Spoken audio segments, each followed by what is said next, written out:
Petri Wine brings you Basil Rathbone and Nigel Bruce in the new adventures of Sherlock Holmes.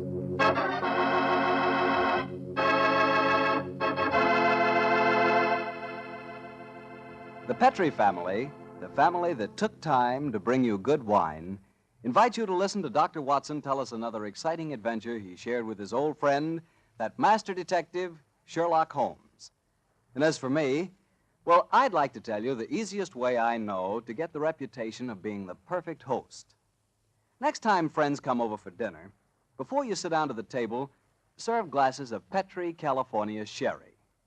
Petri sherry is the best beginning a good meal ever had. I say Petri sherry because Petri sherry is extraordinary sherry. You can tell by looking at it. Hold it to the light. Notice how clear it is. Notice its beautiful, deep amber color. And you can tell Petri sherry is unusual from just a whiff of its fragrance. And, of course, in the last analysis, you can tell just how fine a wine Petri sherry is by tasting it. That's the best test of all. And that's where you'll get the most pleasant surprise, because Petri sherry really tastes wonderful. A flavor right from the heart of the grape. So serve Petri sherry to your family and your friends, and serve it proudly, because the name Petri is the proudest name in the history of American wines.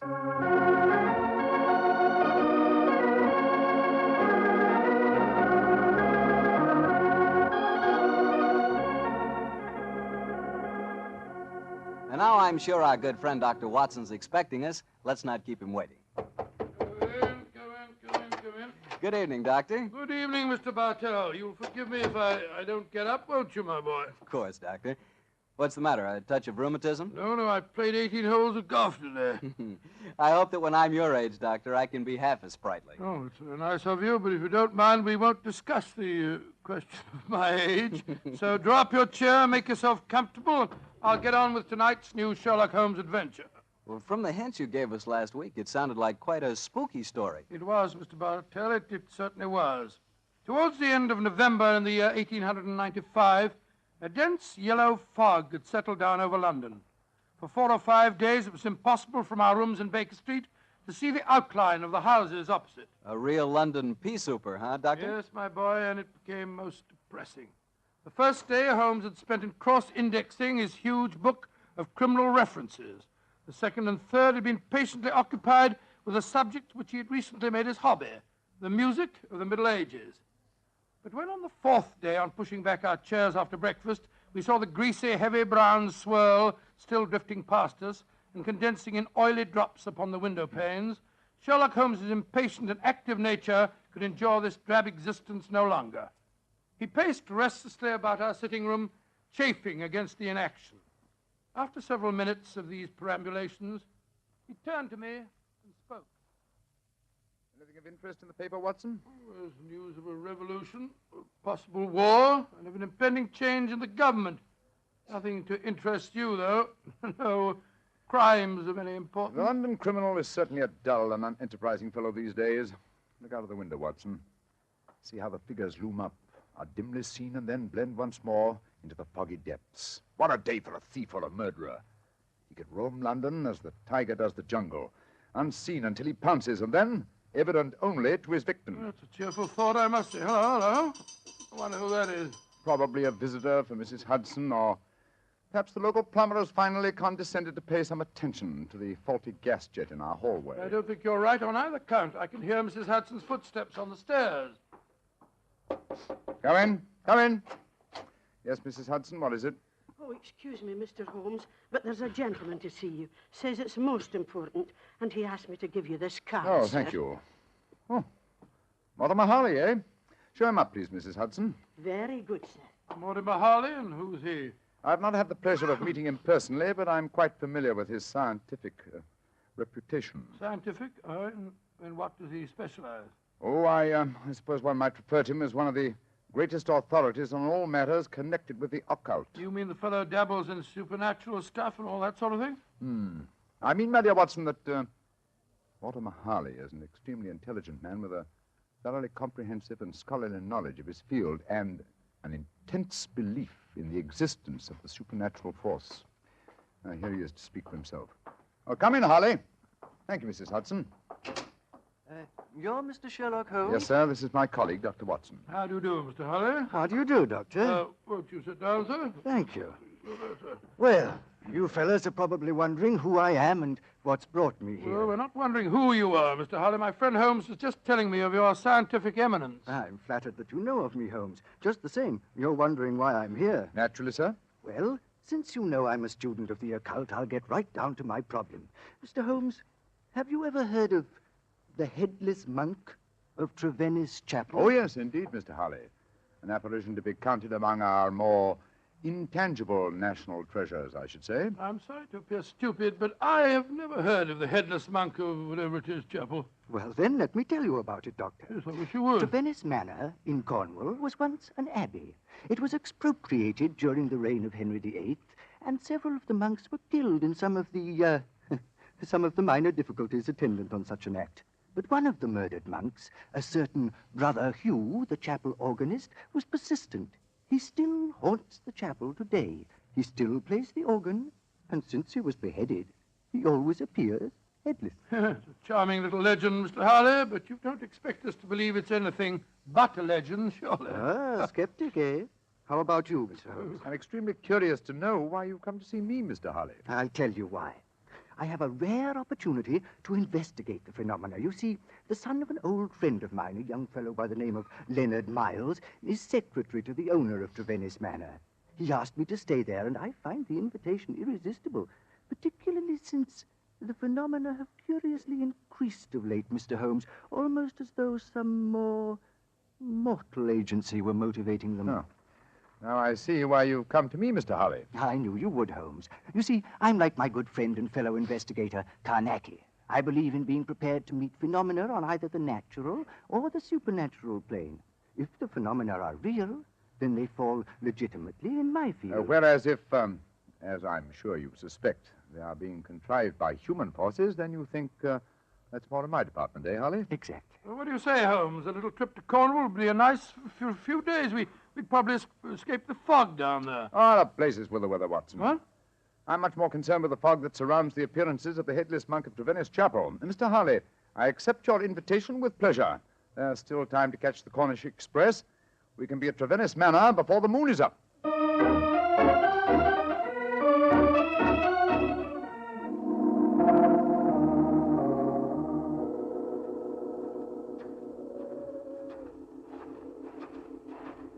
Don't you think that we should go to the manor house first, Mr. Harley, instead of coming straight here to the chapel? No, I don't, Doctor. We'll see enough of the others when we're at the house. I couldn't resist taking a look at the chapel in the moonlight. You understand, don't you, Holmes? Oh, yes, perfectly. I must say it's a fascinating piece of architecture. Yes, it's practically a ruin, though. I don't imagine it's been in use for some time. And yet it's been standing for well over 400 years, I should say. Let's explore inside, shall we? Hello? Who's this funny-looking fellow coming down the steps towards us? If I didn't hear the sound of his footsteps, I'd believe it was a psychic manifestation. He certainly looks as if he came from beyond the grave. Who be ye, gentlemen, and where be ye going? Well, supposing you tell us who you are first, my good man. Who be I? I be David Pendragon, sir. That's who I be, stable hand here at the manor. And I ask you gentlemen again, where you be going? We're staying at the manor, and we're just going to take a look at the chapel. Oh, don't he do that, sir. People that go in there don't often come out the way they go in, sir. Don't he do it, gentlemen? What are you talking about, my good fellow? I be talking about the ghoulies and the ghosties and the organ music that comes out of the nowheres. You've heard it? Of course I heard it, sir. Just like I seen the poor monk walking around without his head on. Take us into the chapel, will you? And show us where you saw the figure. Aye, that I will not, sir. Not for all the gold in Porthcawl will I go back and chance seeing the poor lost soul wandering about without his head on. If you gentlemen know what's good for ye, you'll not go in there either. Mark my words. Don't he go in that chapel. Extraordinary chap. Seems really frightened of the place. Yes, but it's more than blind superstition that accounts for his reluctance. Let's go in, shall we? Well, I suppose it's all right.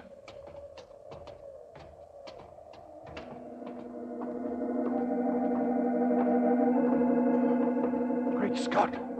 Listen to that. The organ. The ghost's playing it. We're extremely fortunate. A psychic manifestation as soon as we enter. Remarkable. Psychic manifestation rubbish. Look who's sitting at the keyboard. It's Holmes. Holmes? What's the matter, Watson? What's the matter? You frightened us to death, didn't he, Holly? Well, speaking for myself, Doctor, it disappointed me. I thought it was a genuine phenomenon. What do you think you're doing, Holmes? I thought you were still behind us. I'm sorry if I frightened you, Watson. I was curious about this organ. I slipped in by the side door ahead of you and tested the instrument. It's in astonishingly good condition for a disused chapel, don't you think, Harley? Yes, I do, Holmes. One might reasonably presume that someone tends it with great care. In fact, I would go further and say... What are you doing in here? We are guests at the Manor House, and we decided to pay a visit to the chapel before we paid our respects to our host. Oh, my father is your host. I'm Dorothy Brownlee. How do you do, Dorothy? My name is Holmes, and these gentlemen are Dr. Watson and Mr. Harley. How do you do, Dr. Watson? Mr. Harley. I heard the organ music, and I was terribly frightened. You've heard of the legend, I suppose. You mean about the headless monk and the ghostly organ and music, Miss Brownlee? Yes, Doctor. And it's more than a legend, I assure you. That's why I rushed over here as soon as I heard it. It must have frightened all the servants within hearing distance. Why were you playing the organ? I was curious to see whether it was in good repair. Obviously it is, Mr. Holmes. Well, my father and his secretary, Mr. Miles, are expecting you, I know. Let's walk over to the house, shall we? I'm sure you've seen enough of the chapel for tonight.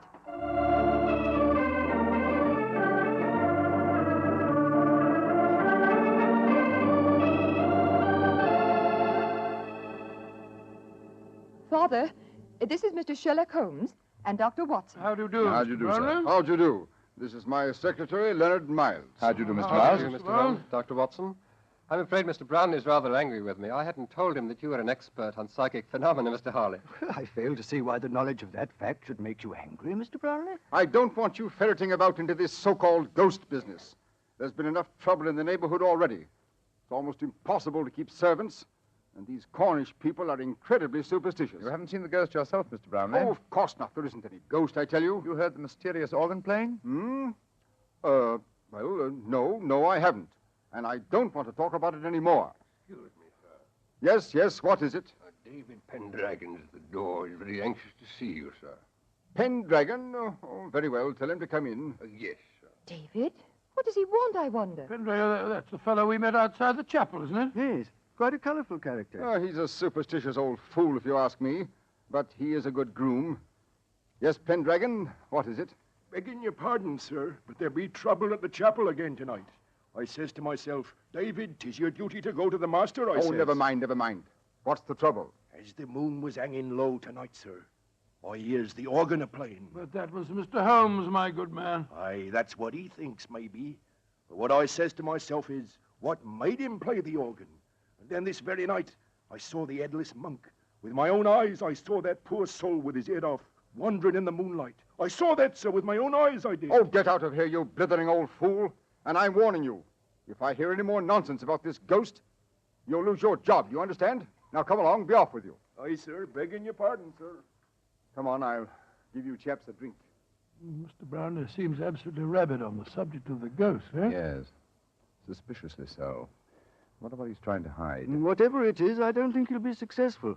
In your profession, Holmes, you know that murder will out. It's true in my profession also.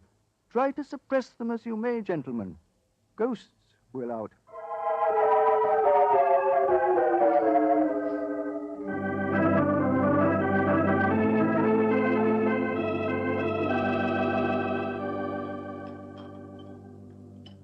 Well, Holmes, this place may be haunted, but I swear that I never spent a better night anywhere. And I've never eaten a better breakfast. Pass me another kipper, will you, old chap? Oh, well, Thank you. I heard you moving about quite late. You been out? Yes. I had another talk with David Pendragon, as well as some of the other servants. It was quite illuminating. Good morning, Mr. Harley. Good morning. Good morning, sir. Good morning. I'm glad to see I'm not the only late riser. Oh, were you up late too, sir? Yes, I was, Doctor. I decided to ignore the veiled threats of Mr. Brownlee, and so I did a little investigating in the chapel. Do you mind passing the teapot? And what were the results of your investigations, Mr. Harley? Well, there was no psychic manifestation, you understand, but I'm sure of one thing. That chapel is evil. evil to the hearts of its stones. And I'll swear that evil does not stem from the hapless monk who was murdered there. You confirm certain suspicions aroused by my own investigations last night. There is evil here, Mr. Harley, and I think I know its nature. Unless I mistake every sign and reaction, someone has been initiating the local peasantry into the evils of the Black Mass. Black Mass? Good Lord, what a shocking thought. My own sensations last night confirm your theory, Holmes. There is a coven here, I swear it, hiding its own obscene practices under cover of the haunting. Well, that sounds quite feasible. After all, the people are so superstitious that they'd keep as far away as possible from the chapel when they heard the organ playing. This problem falls into both our fields, Harley. The practice of black magic is a criminal offense. Perhaps it's just as well the old laws against witchcraft are still in force. I imagine, Mr. Harley, that you have your own methods of combating such forces as we're up against. Oh, yes, Holmes, though mine are not connected with the legal aspects of the case, of May course. I ask what you plan to do, sir? Well, I have several rather elaborate preparations to make, Doctor. It'll take me most of the day, I'm afraid. However, I shall explain them to you all after dinner tonight.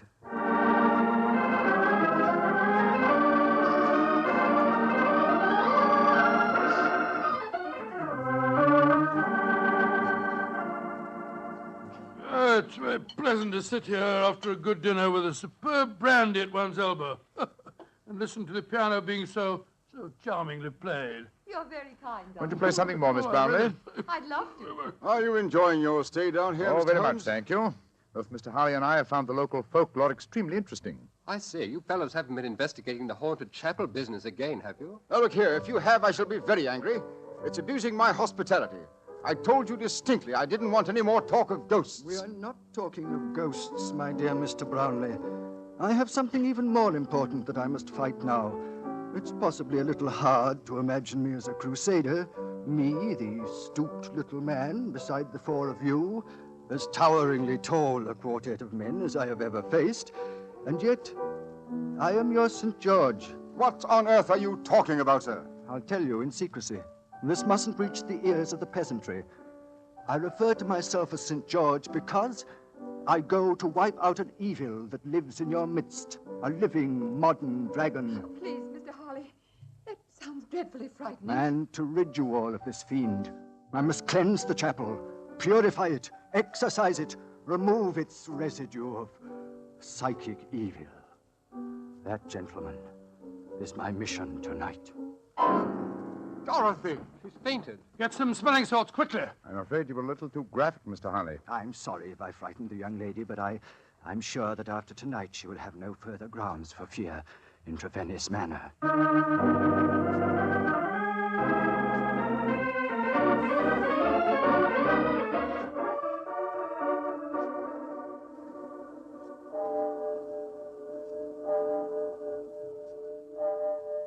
Holmes, Yes, old chap? did you hear anything? Nothing but the owls and the clock striking midnight. I'm getting awfully jumpy. What do you suppose Harley's up to? I can imagine his procedure. Midnight, the crucial hour, I suppose, in his endeavors. I wish him luck. My own plans are not nearly as clear, unfortunately. I sense a guiding force here, but I lack the clues. There is something, Holmes. Listen. Great heavens! It's the organ in the chapel. And Harley's in there alone. Not alone. Listen to the organ. Pealing forth its madness. Come on, Watson. Something has gone horribly wrong.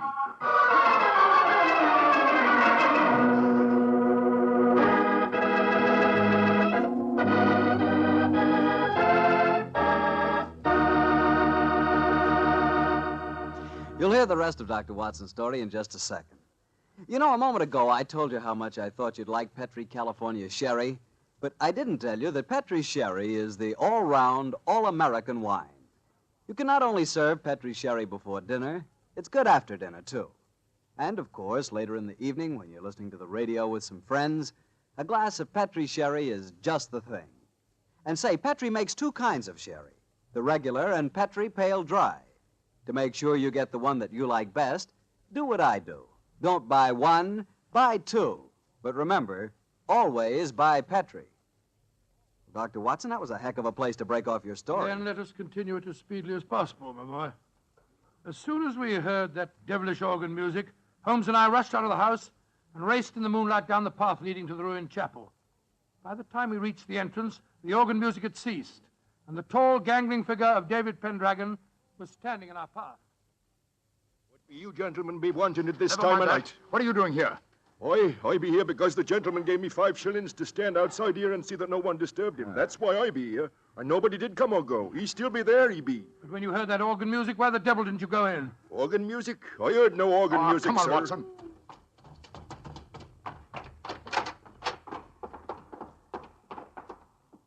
Great heavens. Look at him. We're too late. Poor devil. A knife through his heart. It's obvious who did it, that fellow Pendragon. I'll go and grab him before he gets away. Watson, he's not our man. This murder was planned with devilish cunning. It's a curious thing. There's no sign of a struggle at all. Looks he just stood here and allowed himself to be stabbed. Observe these chalk marks with which the body is surrounded. What is known as a pentagram, I believe. He thought it would protect him completely from the supernatural forces. Poor chap. For once, his researches went too far. Yes, because they touched not on the supernatural, but upon natural evil. And remember, Watson, that only 3 people besides ourselves and David Pendragon knew of this vigil. Yes, Brownlee, his daughter, and young Miles, the secretary. Exactly. Go back to the house, will you? And bring them here. And perhaps we can lay a ghost by trapping a murderer.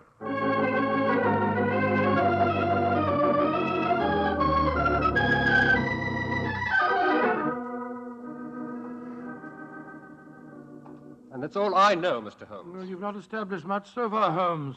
The 3 of them all swear they were asleep and that they didn't hear the organ. Yes, and you can't prove otherwise, I think I Holmes. can prove that one of you was not only awake, but also murdered Mortimer Harley. But why should any of us want the poor man dead, In Mr. your Holmes? case, young lady, I confess that I find it hard to conceive a motive. Implying that Mr. Brownlee and I might have one? Well, Mr. Miles, you must admit that you're responsible for Mr. Harley coming here. And you, Mr. Brownlee, must admit that you did everything in your power to prevent the dead man from carrying out his investigations. Why? What were you trying to hide? Nothing. It's just that I wanted to sell the manor house. All this talk about ghosts was giving the place a bad name. And if it had gone on, I'd never have disposed of the property. Well, speculation can get us nowhere. Let's get down to facts. Is there any other entrance to this chapel besides the 2 doors? None. Oh, there was an old smuggler's cave which came out near the organ loft, but Father had it bricked up some years ago. I had to. The tourists kept crawling in. Go and examine it, will you, Watson, old chap? All right, sure, Holmes.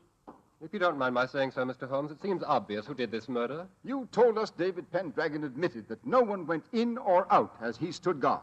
He must have done it himself. Oh, the man's half-witted. And superstitious.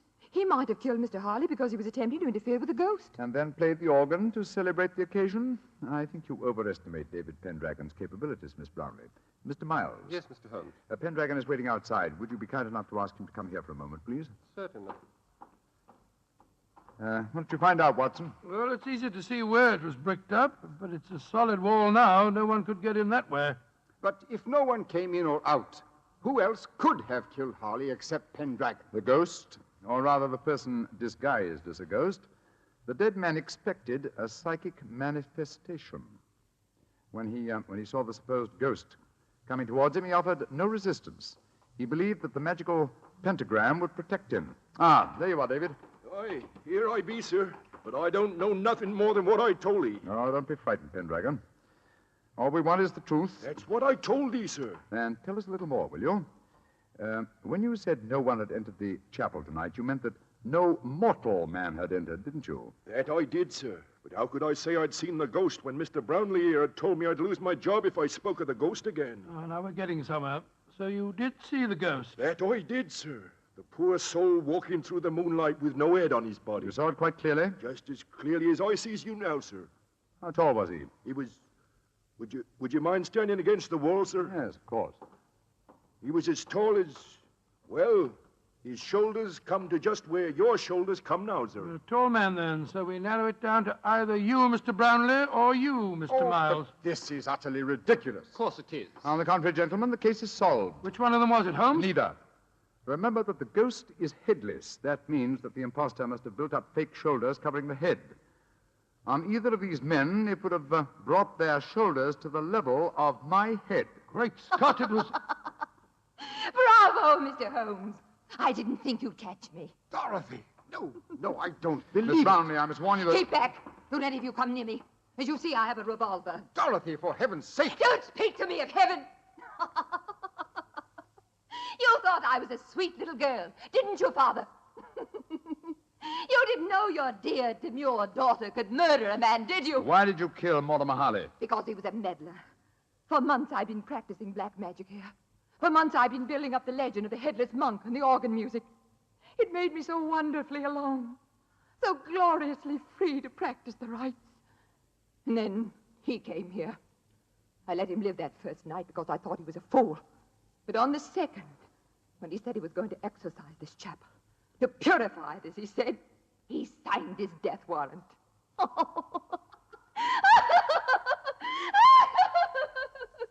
you could have seen his face, if you could only have seen his stupid, startled face as I plunged the knife into him. Dorothy! He bled so beautifully. Holmes, she's mad as a hatter. What are we going to do? Brownlee, give me that revolver. And let you take me to prison or an asylum? No, you'll never catch me. She's backing up the stairs leading to the organ loft. Dorothy, come back! Don't try and follow me. Look out! The railing's behind you. And turn my head. Oh, no, Mr. Holmes,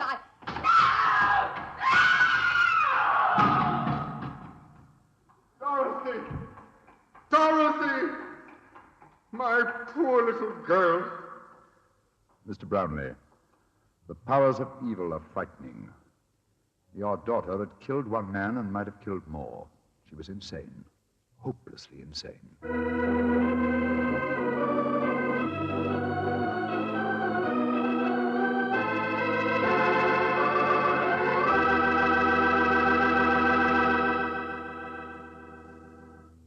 Well, Doctor, that was quite an exciting story. You know, you and Holmes have worked on many cases that seem to deal with the supernatural. Yes, I must say, Mr. Bartell, that every one of them, when solved, disclosed the work of an evil mind rather than that of an evil spirit. The part I particularly liked about tonight's story was the organ music. There's something eerie, something almost ghostly about organ music. Yes, and there's nothing more beautiful. You know, I wish I could play the organ and write music for it. There's nothing like music to really express a thought. Yes, I can just imagine the kind of music that you'd write. Probably catchy little ditties such as, "The Petri family took the time to bring you such good wine. So when you eat and when you drink, remember Petri wine." Oh, no, Doctor. Is that the way I affect you? Although on the level, you could probably write beautiful music to describe the way the grapes look on the vine in the sunlight. But what music could tell you about the Petri family and how long they've been making fine wine? You know, the Petri family has been making wine for generations, handing on down from father to son, the knowledge necessary to transform luscious, sun-ripened California grapes into delicious, fragrant wine. And when you see that name Petri on a bottle of wine, remember, you're not looking at a mere trademark. That name Petri is the personal assurance of the Petri family that every drop of wine in that bottle meets their unusually high standards. Petri wine is always good wine. It's got to be, because Petri took time to bring you good wine. Well, Dr. Watson, what new Sherlock Holmes adventure do you have lined up for us next week? Well, now let me think. Next week, Mr. Bartell, I'm going to tell you a story that started quietly enough as Holmes and I sat at a London dinner party, and yet, before the evening was over, we found ourselves involved in one of the most shocking scandals that ever rocked London society.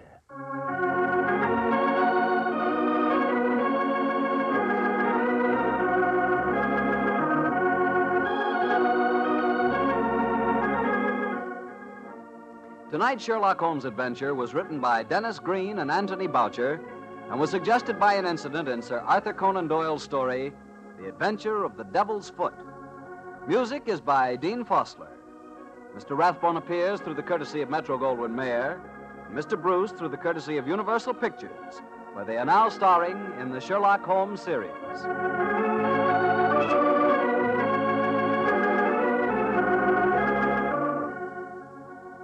The Petri Wine Company of San Francisco, California, invites you to tune in again next week, same time, same station. Sherlock Holmes comes to you from our Hollywood studios.